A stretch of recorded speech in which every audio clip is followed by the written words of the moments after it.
देवादिदेवा महादेवा, आम्ही आज सगळे बाळगोपाळ तुझ्या चरणाजवळ आलेलो आहे। 71 वर्षांनी हा योग आलेला आहे। महाशिवरात्रीचा पहिला दिवस, पहिल्या दिवशी सोमवार येणं हे आमच्या भाग्याचं आहे आणि ते आलेलं आहे।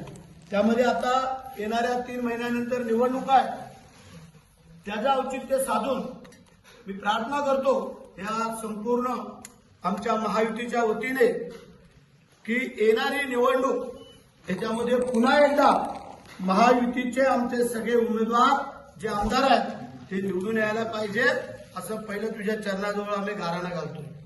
दुसरं गाऱ्हाणं आमचं असं आहे की या रायगड जिल्ह्यामध्ये जे महायुतीचे आमचे 7 उमेदवार आहेत, त्या 7 उमेदवार या महायुतीचे आमचे भरघोस मताने निवडून यावेत, असे या सगळ्या बाळगोपाळांच्या वतीने आम्ही तुमच्याजवळ हे गाऱ्हाणं घालतोय।